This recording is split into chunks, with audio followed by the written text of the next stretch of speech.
What's going on, y'all? Hey, today we're going to unbox the Mark III Kontrol S series keyboard. Now, to let you know, I'm a brand new beginner. I've had very little experience with keyboards and MIDI. We've had one little Akai unit that I've done a little bit of shaker on and things like that for the track. So I'm going to see how easy this is for a beginner to get hooked up, download all the software, get this hooked up to Studio One, which is the DAW that I use, see how easy that is. Hey, don't go anywhere, we're going to get right into it.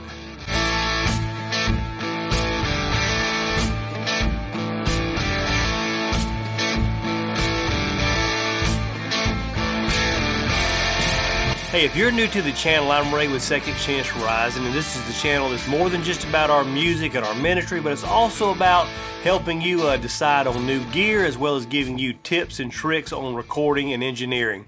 Hey, and today we're taking a look at the Mark III S series keyboard, getting it all unboxed here. I'm going to see how easy it is for a complete beginner like myself to get this software downloaded and engaged. So let's get right into it here. So you can see here on the keyboard that it actually tells us to enter the serial number. It's right there. I'd actually copied the serial number right off of the back of it, took a picture of it with my phone, but you can see they make it very easy. You don't even have to do that. That is right on the keyboard right there itself. You just enter that right in and it starts taking care of itself. Tells us right here on the keyboard also which website to enter, so I've entered that, downloading the software, getting all the updates done. Also, it's prompted me to add the native instruments here, the update for the actual keyboard itself. So that's going through that process.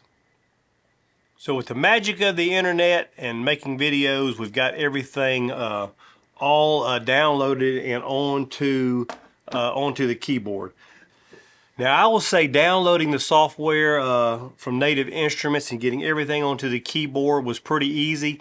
I tell you, I had a little bit of trouble getting it integrated into Studio One. I'm going to make a separate video for that to show you what I had to do to get it integrated and the DAW functions working, as well as all the complete software and some other software that works with this keyboard as well working, because if you're not using Studio One, that's really not going to pertain to you, I don't believe. But I'll tell you, first of all, the keyboard is really light. I think it said on the specs it was like 13 pounds, but it really doesn't weigh very much at all. But even all that being said, it is very solid. I mean, I think it's some kind of aluminum, I think they said. Now, these knobs right here are extremely well built. Probably some of the best I have felt on a piece of equipment I've owned. Probably even, you know, better than the PreSonus knobs on my interface. Probably better even than some of the outboard gear that I have. I mean, really solid knobs there. But what I like about this is this keyboard is so integrated. One thing you can see here is you can just hit play to get the DAW. Let me minimize that where you can see the playhead here. I'm going to show you here in just a second. So you can just hit play right here on the keyboard. So that initializes the playhead, so you can work all that from the keyboard instead of either running over here onto the board or onto the keyboard shortcut. Also, you can hit record. You can see we can record that track as well and stop that. So that is really nice. You can integrate all that from the keyboard. Also, as it's playing, you can bring up some reverbs, all of the gates and things like that in the DAW right here that you can start adjusting the volumes on. I don't know how much I'll really use that. I don't think I'll use that much, but a very nice integrated system if you want that.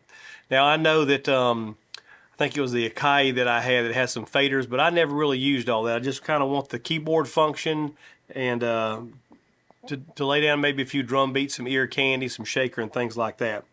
Now, the browser is what is so nice about this. Is the browser, I don't know how well you can see this, but I'm going to you can scroll through. Let me go down to the Native Instruments here.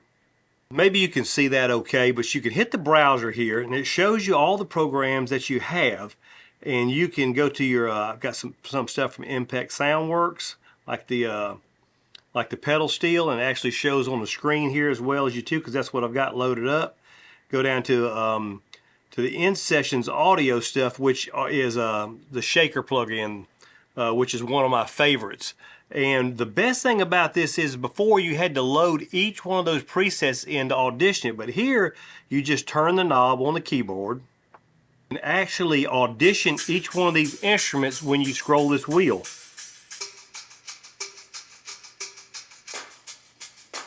So that's my shimmer shape program, and typically before you had that function, like with this keyboard, if you're just using it in the DAW, you had to actually load each preset into the program, I guess, and then you could audition it. So it took forever to kind of scroll down through here. So this is very, very quick. And then when you get one that you want, you just push the button and it loads that one up, and then you're ready to go. Now if you can see down here, you can hit the browse button again, and let's say you want to go to the native instruments that you want. So here,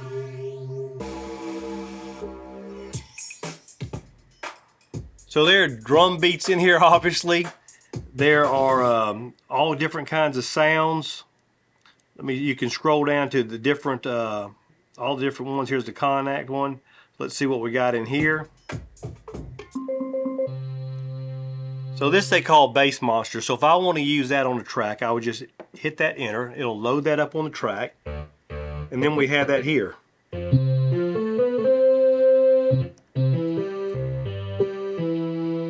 I can't tell you, I mean, for a beginner, just starting to fool with MIDI, and you know, some of the, why I haven't done it very much before is because the keyboard, small keyboard that I have just wasn't integrated this well, and it just didn't work very well.